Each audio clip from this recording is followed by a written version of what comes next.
Pemirsa, selain percepatan pengentasan kemiskinan melalui program yang telah digagas sebelumnya, Menteri Sosial Kabinet Indonesia Maju Juliari Batubara juga menggagas program strategis pemberdayaan dan rehabilitasi sosial. Kami akan mengajak Anda berbincang dengan Menteri Sosial Juliari Batubara yang sudah hadir bersama kami di Studio Jopos TV. Terima kasih Pak Ari telah hadir bersama kami di Studio Jopos TV. Terima kasih. Sebagai salah satu jajaran menteri yang diminta responsif begitu oleh Presiden begitu ya, selain program pengentasan kemiskinan yang sudah ada dan sudah berjalan di periode sebelumnya begitu ya. Di periode Anda begitu ya, apa program strategis yang mungkin sudah digagas dan mungkin sudah berjalan di tahun ini begitu Pak Ari? Jadi narasi yang sedang kita bangun di Kementerian Sosial itu antara lain adalah pemberdayaan. Oke. Jadi bagaimana kita menanggulangi kemiskinan juga dengan program-program pemberdayaan. Artinya program-program reguler yang sudah kami jalankan di seperti bansos, itu bantuan sosial seperti PKH maupun BPNT atau sekarang disebut sebagai program sembako, tetap kita jalankan. Namun memang khusus di program sembako atau BPNT itu penerima manfaatnya terus terang kami agak sesuaikan atau kami kurangi sehingga nanti anggarannya kami realokasikan untuk program-program pemberdayaan. Kami percaya bahwa kemiskinan ini juga akan langgeng kalau hanya sekedar memberikan bantuan-bantuan saja. Namun jangan lupa bahwa rakyat yang masih prasejahtera ini juga harus diberdayakan begitu. Ya. Baik, kalau secara spesifik begitu Pak, program pemberdayaan dan rehabilitasi bentuknya seperti apa? Sebenarnya saya menggunakan program-program yang sudah ada di Kementerian Sosial. Seperti ada program seperti disebut KUBE, Kelompok Usaha Bersama. Kemudian juga ada program UEP, ekonomi produktif ya.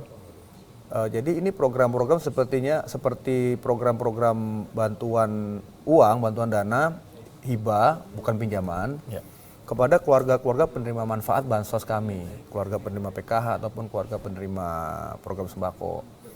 Karena kami yakin bahwa keluarga-keluarga prasejahtera ini bisa mandiri apabila mereka kan punya penghasilan yang tetap. Nah, antara lain punya berwirausaha, ya. Namun tidak semuanya kan bisa mengakses pinjaman-pinjaman atau tidak punya modal. Oleh karena itu, karena kami ada anggarannya di KUBE dan UEP ini, kewirausahaan sosial ini, jadi kami besarkan porsi anggarannya di situ dan mentargetkan penerimanya lebih besar lagi, ya. Nanti salah satu KPI atau Key Performance Indicator-nya adalah bagaimana keluarga-keluarga yang menerima bantuan dana KUBE atau UEP ini berikutnya bisa mendapatkan fasilitas-fasilitas pinjaman lunak seperti KUR, dari PNM itu ada Mekar, dari PIP itu ada UMI. Jadi yang saya sebut jadi graduasi 2 tahap. Yang pertama dia graduasi dari kemiskinan, ya, artinya dia tidak menerima lagi program bantuan sosial dan mendapatkan bantuan untuk wirausaha. Dan graduasi tahap keduanya adalah bagaimana mereka juga bisa setelah punya usaha mendapatkan bantuan pinjaman dari tadi itu, dari bentuknya KUR, atau Mekar, atau UMI begitu. Baik, Pak Ari, kalau kita bicara soal anggaran begitu ya, dari periode sebelumnya di 2019 dan di tahun pertama periode Anda begitu ya, ada perubahan anggaran soal tadi Anda menyebutkan alokasi bahwa untuk dana kewirausahaan sosial akan lebih besarkan, terus kemudian ada porsi-porsi yang dikurangi. Kita bicara soal anggaran, ada berapa anggaran di tahun ini, Pak Ari? Kalau total anggaran yang ada di DIPA kami, Kementerian Sosial tahun ini kurang lebih 62,7 triliun ya. Ada peningkatan dari tahun sebelumnya yaitu 58,9 triliun. Oke. Karena ada peningkatan di jumlah indeks di program sembako. Yang tahun lalu ada 110.000 per keluarga penerima manfaat per bulan, tahun ini menjadi 150.000 per keluarga penerima manfaat per bulan. Baik, dari anggaran yang meningkat begitu ya dari tahun lalu dengan tahun sekarang, bukan anggaran yang tidak kecil begitu ya, terus kemudian penerima juga tidak sedikit begitu ya, ada ratusan ribu orang begitu ya, jutaan bahkan begitu ya. Kalau kita ibaratkan ada yang hilang dan berganti, terus kemudian ada yang diminimalisir. Tadi Anda menyebutkan bahwa PKH dan juga BPNT dikurangi, terus kemudian PKH-nya nggak dikurangi ya, yang dikurangi itu BPNT. Nah, kalau lebih spesifiknya begitu, bagian mana yang harus dikurangi dan itu apa yang melatar belakangi pengurangan tersebut, Pak Ari? Ya, kami mengurangi bukan berarti karena anggarannya kurang ya. Kalau di PKH tetap targetnya tahun ini adalah 10 juta keluarga, tetap 10 juta. Ya. Kalau di program sembako atau yang dulu disebut BPNT dari 15,6 juta, tahun ini kita kurangi, kita sesuaikan sebenarnya menjadi 15,2 juta. Jadi ada penyesuaian sekitar 400.000 keluarga penerima manfaat. Nah, memang karena dari pencapaian 2 tahun terakhir, memang kita menemukan bahwa 15,6 juta ini sulit untuk dicapai. Artinya kita tidak ingin juga nanti dianggap kita hanya sekedar memberikan bantuan-bantuan sosial tapi tidak tepat sasaran. Kalau ditanya apakah bisa memberikan bantuan untuk 16,6 juta keluarga, ya jawabannya bisa, mudah. Tapi kan kita juga harus bertanggung jawab bahwa bantuan-bantuan ini kan tepat sasaran. Baik, sebenarnya yang dikhawatirkan soal dana ini adalah yang tadi Pak Ari sebutkan adalah tepat sasaran atau tidak begitu. Karena menurut data mungkin Pak Ari kalau saya salah tolong direvisi, berdasarkan data dari BPS 2019, keluarga miskin Indonesia berkurang 0,19% begitu ya. Itu artinya ada beberapa keluarga yang memang sudah tidak lagi menerima bantuan begitu. Yang dikhawatirkan mereka yang sudah tidak berhak lagi menerima bantuan, apakah tahun sekarang sudah dipastikan mereka memang tidak menerima bantuan begitu, Pak?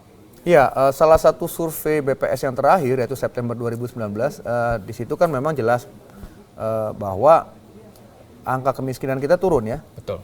Dibanding dengan September 2018 itu 9,68%, kemarin September 2019 itu 9,22%. Ya. Dan disebutkan juga di salah satu penjelasan daripada survei tersebut bahwa adalah PKH dan BPNT atau yang sekarang disebut program sembako itu berkontribusi signifikan terhadap penurunan angka kemiskinan tersebut. Tentunya tidak hanya Kementerian Sosial saja ya yang ada program-program untuk mengurangi kemiskinan ini, di kementerian lembaga lain pun ada juga.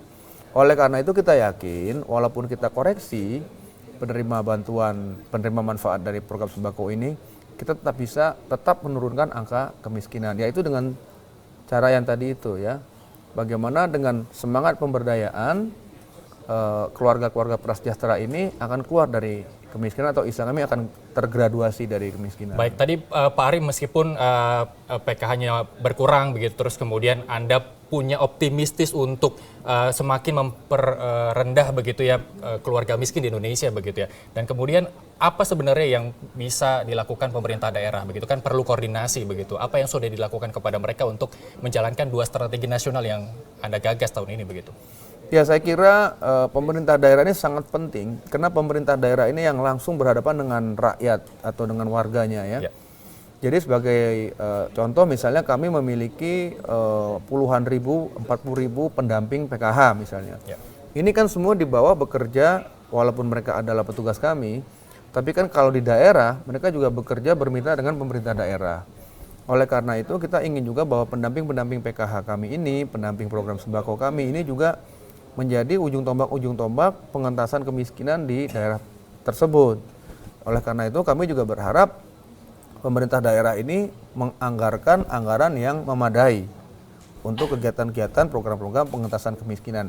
Jadi artinya pemerintah pusat juga all out dan pemerintah daerah juga all out. Dan yang terakhir mungkin adalah kami selalu menghimbau agar pemerintah daerah juga selalu rajin mengupdate data-data kemiskinannya sehingga kita benar-benar dapat angka yang lebih akurat begitu. Baik, Pak Ari, terakhir kita sebagai masyarakat begitu ya harus memantau program pemerintah ini ada jangkanya nggak dalam 1 tahun ini misalkan triwulan pertama kah atau semester pertama kah yang bisa menjadi bukti bahwa masyarakat bisa melihat keberhasilan Kementerian Sosial dalam menjalankan 2 strategi nasional ini, program strategi nasional ini, Pak Ari? Saya kira spesifik untuk Kementerian Sosial saya kira memang kita tidak punya alat ukur spesifiknya.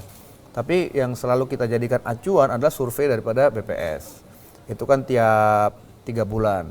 Kalau nggak salah 1 tahun 3 bulan. 1 tahun 3 kali survei kemiskinan. Jadi apa yang kita lakukan berhasil atau tidaknya juga mungkin tercermin daripada survei kemiskinan dari BPS tersebut. Baik, luar biasa. Terima kasih Pak Ari. Sayang sekali waktu kita terbatas. Kami nanti akan undang lagi dengan waktu yang lebih panjang begitu. Terima kasih Pak Ari telah hadir bersama kami di Studio Pos TV. Kita tunggu sebagai masyarakat yang memantau kinerja dari pemerintah begitu Pak Ari ya. Terima kasih. Baik. Dan pemirsa, sejumlah informasi menarik lainnya masih akan kami hadirkan usai jeda.